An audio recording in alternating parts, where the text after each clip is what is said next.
saya juga sebelumnya agak menyayangkan beliau mundur gitu dalam situasi seperti sekarang gitu, tahu pendekatan dan mazhab ekonominya beda gitu. Betul. Dan kayak lebih disukai Gen Z ya. Ya kalau yang satu ngerem, yang ini gegas. Yang kedua, Bu Sri ini kan sedikit banyak secara kultural dekat dengan teman-teman PDIP. Gitu. Dan bisa saja di masa-masa mendatang poros Cikeas juga kena dampak kalau kinerjanya nggak maksimal. Ini Prabowo juga kemarin sampai ngumpulin para kadernya di Gerindra, bilang aturan pertama adalah jangan prediksi. Semua bisa kuliah. Kuliah di UT, fleksibel, penuh kemudahan. Tapi menarik kalau kita mundur ke belakang dari sosok mantan Menteri Sri Mulyani ini kan sebenarnya punya track record panjang di bidang perekonomian ya, apalagi dia mengelola keuangan negara dengan reputasi internasional. Tapi kemudian ada titik di mana kebijakan pemerintah Prabowo apa mungkin memang sedang berbeda nih dengan figur atau seperti dianggap Sri Mulyani ini kurang cocok gitu. Nah, apakah ada pesan politik dari penggantian Sri Mulyani ini? Iya, secara personal memang beliau cukup kuat ya, skill profesionalitasnya mumpuni lah, latar belakang rekam jejaknya seperti itu. Cuman memang dalam situasi tertentu ada yang berubah nih, termasuk ketika kemarin waktu demonstrasi besar, puncaknya kan rumah beliau dijarah. Itu semacam sinyal dari publik, walaupun tidak bisa dibilang seutuhnya, bahwa ada yang resistensi dengan pendekatan ekonomi beliau, seperti itu. Dan saya melihat memang itu dibaca dengan baik oleh Presiden, walaupun sudah ya diminta untuk tetap berada dalam posisi sebagai Menkyu, tapi kan Bu Sri ini bukan orang yang kekeh dengan posisinya. Ya kalau memang sudah tidak dikehendaki, ya buat apa saya di situ? Mungkin kira-kira saya simulasikan, saya imajinasikan secara sekilas ya, karena saya juga sebelumnya agak menyayangkan beliau mundur gitu dalam situasi seperti sekarang gitu. Tapi dengan kehadiran dia beberapa kali mengajukan pengunduran diri kan ya. Betul. Nah, tapi dengan kehadiran Pak Purbaya sedikit banyak kita jadi tahu pendekatan dan mazhab ekonominya beda gitu. Dan kayak lebih disukai Gen Z ya. Ya, kalau yang satu ngerem, yang ini gegas. Ngegas terus ya kayaknya. Tapi yang paling gasnya itu dalam perhitungan. Tetap ya ada perhitungannya. Yang ngegasnya terukur aja seperti itu. Jadi satu itu, yang kedua Bu Sri ini kan sedikit banyak secara kultural dekat dengan teman-teman PDIP. Ya, ketika beliau di reshuffle seperti Pak BG juga di reshuffle, sebenarnya ada penyesuaian poros Teguh Umar. Kalau yang disorot tadi poros Solo terus, saya bilang poros Teguh Umar juga disorot ini. Nah, gitu. Dan bisa saja di masa-masa mendatang poros Cikeas juga kena dampak kalau kinerjanya nggak maksimal. Jadi hati-hati semua poros. Kalau kerjanya nggak bagus, nggak maksimal, ya akan diganti. Sehingga tidak ada arahan 1-2 poros saja yang istilahnya dirasionalisasi jatahnya. Tapi ini untuk semua. Pesan Pak Prabowo. Ya, pesan Presiden itu saya lihat jelas. Siapapun yang nggak bisa kerja atau nggak kerja maksimal akan saya ganti, gitu. Nah, saya kira itu penting ya. Ngomongin poros nih Mas, sorry saya ngomongin poros nih, makanya kan poros ini apa jadi salah satu salah satu pertimbangan dari Pak Prabowo mengingat 2 kursi ini masih kosong nih, kursi menteri.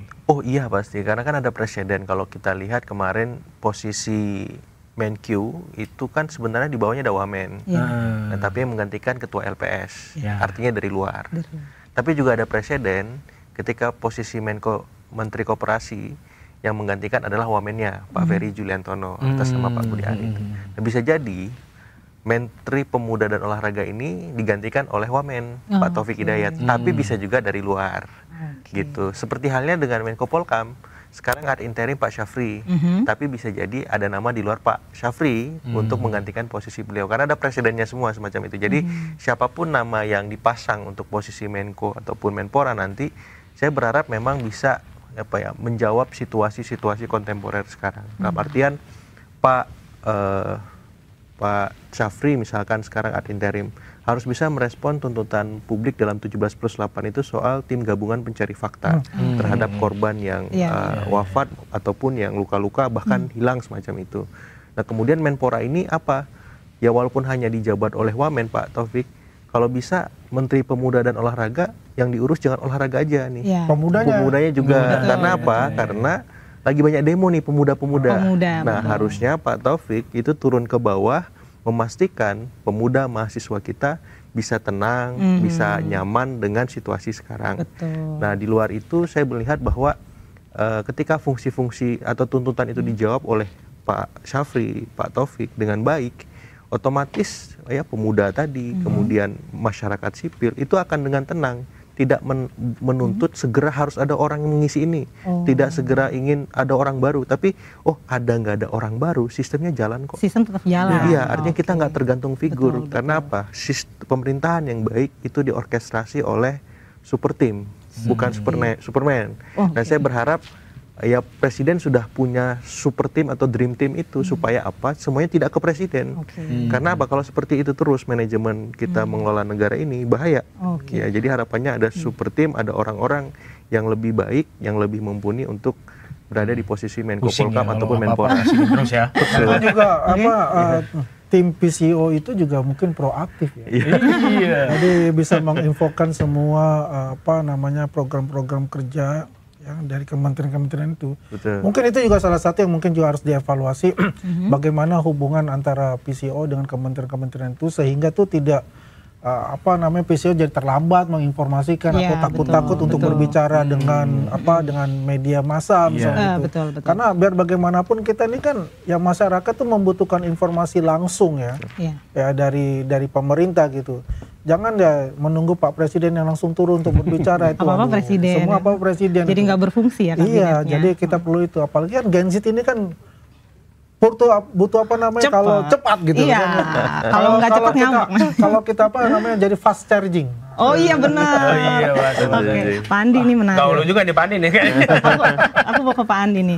Apakah Pak Andi melihat bahwa reshuffle kali ini merupakan cerminan dari peta koalisi di mana menunjukkan siapa nih sekarang poros yang paling dominan? Menurut Pak Andi gimana? Oh nggak ada, sebetulnya gini, kalau semua tidak ada poros-porosan kayak gitu ya. Kalau digambarkan oleh Mas Agung itu kan lihat dari itunya ya, bukan dari dari substantifnya sih enggak. Substantif mereka ini semuanya kan adalah the commandernya ada presiden. Mau dari partai mana, partai A, partai B, partai C itu nggak ada lagi untuk kita bicara kalau sudah masuk di dalam kabinet itu.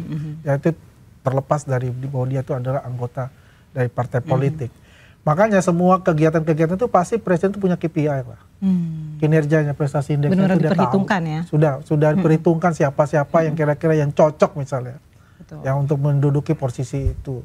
Ya kan kalau kita melihat yang saya katakan tadi bahwasanya terjadinya reshuffle ini kan kemungkinan ada suatu extraordinary situasi gitu kan yang menjawab dari permintaan dari teman-teman Gen Z juga ya kan, dari permintaan dari khalayak ramai masyarakat mengenai bagaimana ada suatu perubahan yang mendasar misalnya dengan kondisi perekonomian kita ini yang agak katakanlah tidak baik-baik saja gitu loh.